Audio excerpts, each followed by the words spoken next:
मुंबई में ट्रेन छूट गई, माँ मिल गई, बनी घटना। मुंबई की सुबह हमेशा की तरह तेज थी। लेकिन उस दिन लोकमान्य तिलक टर्मिनस पर खड़ी भीड़ में एक अलग ही बेचैनी तैर रही थी। प्लेटफॉर्म नंबर 4 पर खड़ी कुशीनगर एक्सप्रेस अपनी आखिरी सीटी की तैयारी में थी। कुलियों की आवाजें, चाय वालों की पुकार, बच्चों के रोने की ध्वनि और मोबाइल पर तेज बोलते लोग, सब कुछ एक साथ गूंज रहा था। इसी शोर के बीच एक दुबला पतला, करीब 10 साल का लड़का अमन अपनी माँ का हाथ कसकर पकड़े खड़ा था। माँ का नाम था सीमा। दोनों के कपड़े साधारण थे। चेहरे पर थकान और आंखों में अनकही कहानी। सीमा पिछले 7 साल से मुंबई में एक घर में काम करती थी। गांव में बूढ़ी सास बीमार थी और पति पहले ही इस दुनिया को अलविदा कह चुका था। अमन को वह पहली बार मुंबई से गांव ले जा रही थी। बेटे को अपने गांव की मिट्टी दिखाने की खुशी उसकी आंखों में साफ झलक रही थी। लेकिन दिल में डर भी था, भीड़ का, ट्रेन का और इस शहर का, जिसने उसे रोजी दी लेकिन चैन नहीं। ट्रेन आने में अभी 10 मिनट थे। सीमा ने अमन से कहा, यहीं खड़े रहो, मैं पानी ले आती हूँ। अमन ने सिर हिलाया, लेकिन उसकी निगाहों इधर उधर भाग रही थी। स्टेशन उसके लिए किसी भूल भुलैया से कम नहीं था। तभी एक अनजान आवाज आई, अरे बेटा जरा इधर आओ, तुम्हारी मम्मी उधर पूछ रही थी। अमन एक पल को रुका, फिर मासूमियत में 2 कदम आगे बढ़ गया। उसी पल भीड़ का रेला ऐसा आया कि वह अपनी जगह से खिसकता चला गया। सीमा पानी लेकर लौटी तो अमन वहां नहीं था। पहले तो उसने सोचा शायद पास ही खड़ा होगा। लेकिन 2 मिनट, फिर 5 मिनट बीत गए। ट्रेन के आने की घोषणा होने लगी। सीमा का दिल धक धक करने लगा। उसने चारों तरफ देखा, आवाज दी, अमन, अमन बेटा। लेकिन जवाब में सिर्फ स्टेशन का शोर मिला। उसकी आंखों के सामने अंधेरा सा छाने लगा। उसने कुली से पूछा, टीटी से पूछा, हर आते जाते शहरे को देखा, लेकिन अमन कहीं नहीं देखा। उधर अमन भी भीड़ में फंसा रो रहा था और उसकी छोटी सी आवाज किसी तक नहीं पहुंच रही थी। वह डर के मारे एक कोने में बैठ गया।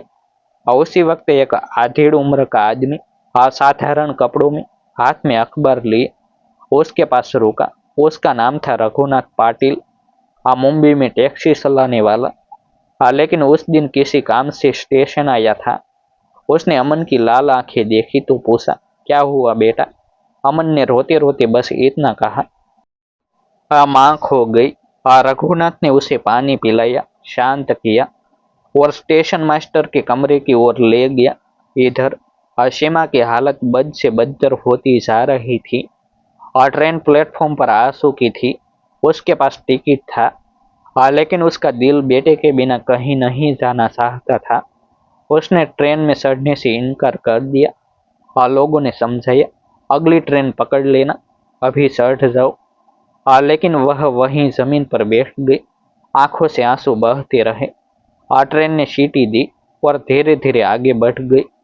सीमा की ट्रेन छूट चुकी थी, लेकिन उस वक्त उसे इसकी कोई परवाह नहीं थी। उसके लिए पूरी दुनिया वही रुक गई थी। उसने हाथ जोड़कर स्टेशन मास्टर से मदद मांगी और स्टेशन मास्टर ने अनाउंसमेंट करवाया, एक 10 साल का बच्चा, नाम अमन, नीली शर्ट पहने।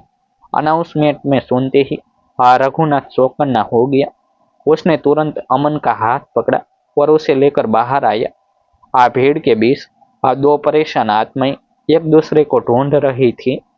सीमा का गला सूख चुका था। वह हर बच्चे को अमन समझकर दौड़ पड़ती। तभी दूर से उसने वही नीली शर्ट देखी। एक पल को उसे यकीन नहीं हुआ।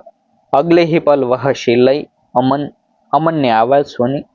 पलटा और माँ को देखते ही उसके पैर खुद ब खुद दौड़ पड़े। वो पल जैसे समय थम गया हो। माँ बेटे का मिलन देखकर आसपास खड़े लोग भी भावुक हो गए। सीमा ने अमन को सीने से लगा लिया, जैसे फिर कभी छोड़ने नहीं देगी। अमन रोते रोते बोला, हाँ माँ, मुझे लगा मैं खो गया। सीमा के मुंह से बस यही निकला, नहीं बेटा, तू नहीं खोया, मैं तुझे ढूंढ रही थी। रघुनाथ चुपचाप खड़ा मुस्कुरा रहा था।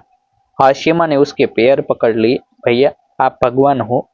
रघुनाथ ने उसे उठाया और कहा, नहीं बहन, मुंबई में भगवान नहीं, इंसान मिलते हैं। स्टेशन मास्टर ने अगली ट्रेन का इंतजाम किया।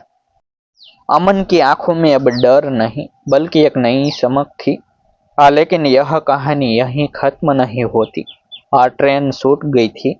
पर उस छूटने के साथ सीमा को कुछ और भी मिल गया था।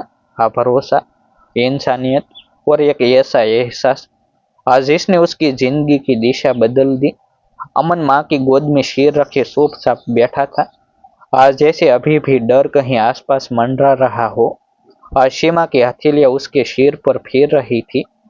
मानो हर स्पर्श से वह यह भरोसा दिला रही हो कि अब कुछ गलत नहीं होगा। प्लेटफॉर्म पर वही भीड़ थी, वही शोर। लेकिन इस माँ बेटे के लिए पूरी दुनिया अब शांत हो चुकी थी। स्टेशन मास्टर ने अगली ट्रेन की जानकारी दी और कहा कि कुछ औपचारिकताएं पूरी करनी होगी। मगर सीमा की आंखों में अब घबराहट नहीं, शुक्रगुजारी थी। रघुनाथ पाटिल पास ही खड़े थे। उन्होंने अमन को एक बिस्किट पकड़ा दिया और हल्की मुस्कान के साथ कहा, अब बहादुर बनो। मुंबई में डर कर नहीं, सीख कर जीते हैं। अमन ने पहली बार उस दिन मुस्कुराकर किसी अजनबी को धन्यवाद कहा। सीमा ने रघुनाथ से उनका पता पूछना चाहा, लेकिन उन्होंने हाथ जोड़कर मना कर दिया। अगर कभी किसी और की मदद कर सको, बस वही मेरा पता समझ लेना। कहकर वे भीड़ में खो गई। अगली ट्रेन में बैठते वक्त सीमा ने पीछे मुड़कर प्लेटफॉर्म को देखा। उसे लगा जैसे मुंबई ने आज उससे कुछ लिया नहीं बल्कि बहुत कुछ दे दिया हो। अमन खिड़की से बाहर झांकते हुए बोला, अम्मा, अगर ट्रेन न छूटती तो वो अंकल नहीं मिलते ना। सीमा ने गहरी सांस लेकर कहा, हाँ बेटा, कभी कभी जो छूट जाता है वही हमें सही रास्ता दिखा देता है। गांव पहुंचकर यह घटना अमन के भीतर कहीं बैठ गई। अब वह पहले से ज्यादा संवेदनशील हो गया। स्कूल में अगर कोई बच्चा रोता दिखता तो सबसे पहले अमन उसके पास जाता। सीमा जब भी उसे देखती उसे लगता कि उस दिन प्लेटफॉर्म पर सिर्फ ट्रेन नहीं छूटी थी और उसका डर भी वहीं रह गया था। कुछ महीनों बाद मुंबई लौटते समय अमन ने प्लेटफॉर्म पर खड़े एक खोए हुए बच्चे का हाथ पकड़ा और स्टेशन मास्टर तक पहुंचाया। सीमा यह देखकर रो पड़ी और उसे समझ आ गया कि उस एक घटना ने उसके बेटे को इंसानियत का मतलब सिखा दिया था। ट्रेन छूट गई थी, लेकिन माँ मिल गई थी और उस माँ के साथ एक बच्चा भी मिल गया था, और जो अब दूसरों के लिए सहारा बनना सीख चुका था। ऐसे ही नए नए प्रेरणादायक वीडियो देखने के लिए हमारे YouTube चैनल सब्सक्राइब करें, वीडियो को लाइक करें और शेयर करें। फिर मिलते हैं एक नई स्टोरी के साथ।